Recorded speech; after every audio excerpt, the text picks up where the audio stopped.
نحمده ونصلي على رسوله الكريم. أما بعد فأعوذ بالله من الشيطان الرجيم. بسم الله الرحمن الرحیم. اللہ رب العزت اپنے بندوں پہ انتہائی مہربان اور شفیق ہے. ایک مرتبہ حضرت عمر رضی اللہ تعالیٰ عنہ نبی علیہ الصلوۃ والسلام کے پاس ملاقات کے لیے جانے لگے. تو جب حجر مبارک کے قریب پہنچے تو باہر راستے میں دیکھا ایک نوجوان رو رہا ہے، اور وہ اس قدر رو رہا ہے کہ اس کے رونے کو دیکھ کر حضرت عمر رضی اللہ تعالیٰ عنہ کو بھی رونا آ گیا. حضرت عمر رضی اللہ تعالیٰ عنہ نبی علیہ الصلوۃ والسلام کے پاس اندر چلے گئے. تو نبی علیہ الصلوۃ والسلام نے دیکھا کہ عمر رو رہی ہے. پوچھا عمر کیوں رو رہی ہو؟ فرمانے لگے کہ یا رسول اللہ صلی اللہ علیہ وسلم، میں آ رہا تھا اور باہر گلی میں باہر راستے میں ایک نوجوان رو رہا ہے. وہ اس قدر رو رہا تھا کہ اس کے رونے کو دیکھ کر میں بھی برداشت نہیں کر سکا تو مجھے بھی رونا آ گیا. نبی علیہ الصلوۃ والسلام نے فرمایا کہ جاؤ اس نوجوان کو بلا کے لاؤ. حضرت عمر رضی اللہ تعالیٰ عنہ گئے اور اس نوجوان کو بلایا. وہ تب بھی رو ہی رہا تھا. نبی علیہ الصلوۃ والسلام نے پوچھا کہ آپ کیوں رو رہے ہیں؟ اس نوجوان نے روتے ہوئے کہا کہ یا رسول اللہ میرے مجھ سے بہت بڑا گناہ ہو گیا. نبی علیہ الصلوۃ والسلام نے فرمایا کون سا گناہ؟ کیا تو نے شرک کیا ہے؟ عرض کیا اللہ کے نبی، شرک کے ارتکاب سے بھی بڑا گناہ میں نے شرک نہیں کیا. نبی علیہ الصلوۃ والسلام نے فرمایا کہ پھر ایسا کون سا گناہ ہے کہ جو تو نے کیا ہے؟ اس نے عرض کیا کہ میرے محبوب پیغمبر محمد صلی اللہ علیہ وسلم، میرا گناہ بہت بڑا ہے. نبی علیہ الصلوۃ والسلام نے فرمایا کہ کتنا بڑا ہے؟ اگر تیرا گناہ جتنا بڑا بھی ہے اللہ کی رحمت سے بڑھ کر نہیں ہے. تو اس نوجوان نے کہا کہ یا رسول اللہ میں کفن چور ہوں، کفن چراتا ہوں. لوگ اپنے مردوں کو دفن کر کے آتے ہیں اور میں جاتا ہوں قبر کو گھیرتا ہوں اور کفن نکالتا ہوں اور بیچ کر اپنی ضروریات کو پورا کرتا ہوں. لیکن یا رسول اللہ صلی اللہ علیہ وسلم چند دن پہلے انصار کی ایک نوجوان لڑکی کا انتقال ہوا اور اس کو انہوں نے دفنایا.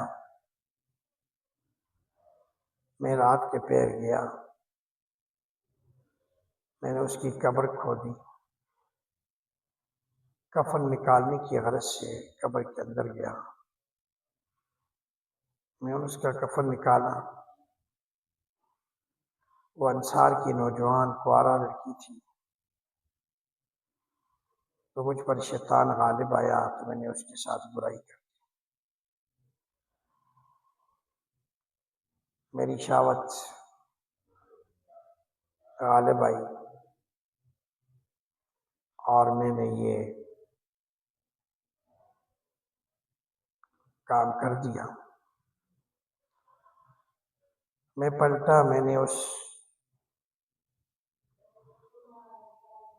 باہر نکلنے لگا تو مجھے یوں آواز آئی جیسے وہ لڑکی بول رہی ہے کہ اللہ کے بندے تو نے مجھے مردہ کے ساتھ برائی کی اور ننگا کیا. کل قیامت کے دن اللہ کے حضور حالت جنابت میں کھڑا ہونے پر مجبور کر دیا۔ اب اس کی آواز کی وجہ سے میرے دل پر ایسا رعب طاری ہے، مجھے کچھ سمجھ نہیں آ رہا، اور مجھے یہ سمجھ آتا ہے کہ اللہ کا مجھ پر غضب نازل ہو گیا ہے اور میں اللہ کی پکڑ میں آ گیا ہوں۔ جب نبی علیہ السلام نے یہ سنا تو آپ صلی اللہ علیہ وسلم کو بھی بڑا تعجب ہوا، اور آپ علیہ السلام نے فرمایا کہ تو نے بہت بڑا گناہ کیا کہ مردہ لڑکی کے ساتھ ایسا سلوک کیا۔ جب اللہ کے محبوب نے یہ فرمایا تو وہ نوجوان روتا ہوا اٹھ کر باہر نکل گیا اور سمجھ گیا کہ رسول اللہ صلی اللہ علیہ وسلم بھی اس پر غضبناک ہوئے، ناراض ہو گئے۔ وہ نوجوان جنگل کا راستہ لے لیتا ہے، پہاڑوں کے بیچ چلا جاتا ہے، اور وہ نوجوان 40 دن تک نمازیں پڑھتا رہا، سجدے میں اللہ حق سے روتا رہا، اللہ سے عرض کرتا رہا، اپنے گناہوں کی معافی مانگتا رہا، عاجزی اور انکساری کرتا رہا، کہتا رہا کہ میرے مالک، میں آپ کے محبوب پیغمبر صلی اللہ علیہ وسلم کی خدمت میں حاضر ہوا۔ انہوں نے مجھے فرمایا کہ تو بہت بڑا گناہ کیا ہے، اے اللہ اب میں کہاں جاؤں، میرا تو تیرے سوا کوئی نہیں، میں تیرے سامنے جھک رہا ہوں خدا، میرا کوئی نہیں اللہ تیرے سوا۔ تو جب اس نے 40 دن معافی مانگی، اللہ کو منایا، تو نبی علیہ السلام کے پاس جبرائیل علیہ السلام تشریف لائے اور آپ صلی اللہ علیہ وسلم کی خدمت میں سلام عرض کیا۔ اے اللہ کے محبوب پیغمبر صلی اللہ علیہ وسلم، رب تعالیٰ پوچھتا ہے کہ میرے محبوب سے پوچھو کہ مخلوق کو آپ نے پیدا کیا ہے یا میں نے پیدا کیا ہے؟ آپ علیہ السلام نے فرمایا کہ مجھے بھی اور ساری کائنات کو اللہ نے پیدا کیا۔ پھر جبرائیل نے عرض کیا، اللہ تعالیٰ پوچھتا ہے کیا مخلوق کو آپ رزق دیتے ہیں یا میں دیتا ہوں؟ آپ علیہ السلام نے فرمایا کہ مجھے اور پوری کائنات کو، پوری مخلوق کو آپ ہی رزق عطا فرماتے ہیں۔ جب یہ باتیں ہوگی تو تیسری بات یہ پوچھی کہ مخلوق کو معاف میں نے کرنا ہے یا کسی اور نے؟ نبی علیہ السلام نے فرمایا کہ اللہ ہی نے معاف کرنا ہے، دوسرا کوئی نہیں ہے۔ تو جبرائیل علیہ السلام نے عرض کیا کہ اللہ رب العزت نے پیغام بھیجا ہے کہ میرے محبوب، اس بندے نے میرے سامنے رو رو کر مجھ سے معافی مانگی ہے، اور میں نے اس بندے کے سارے گناہوں کو معاف کر دیا، لہٰذا اے میرے محبوب پیغمبر صلی اللہ علیہ وسلم، تو کسی کو بھیج کر اس کو یہ معافی کی خوشخبری سنا دے۔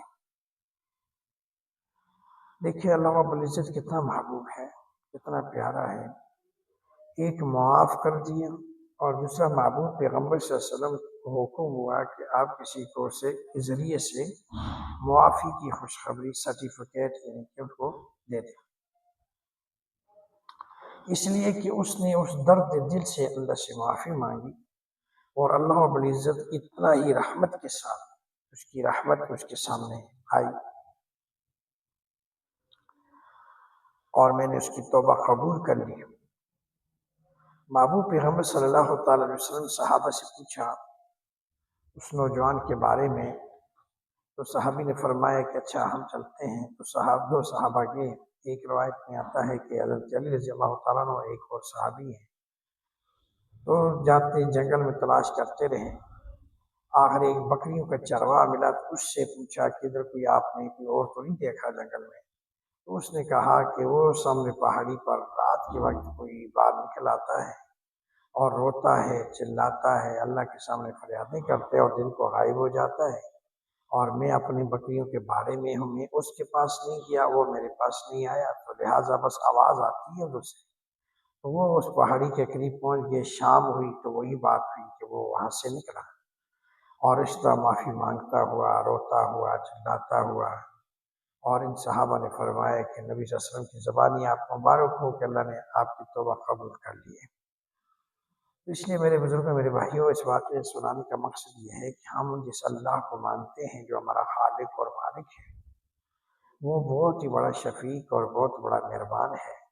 لہٰذا اس اللہ کے سامنے اپنے آپ کو جھکائیں، عاجزی انکساری کریں، اس کے سے دست سوال اس کے سامنے پھیلائیں، اپنا دامن اس کے سامنے پھیلائیں، اپنی پیشانی اس کی چوکھٹ پہ جھکائیں۔ یقین جانیے کہ اللہ رب العزت بڑا رحم کرنے والا، فضل کرنے والا ہے۔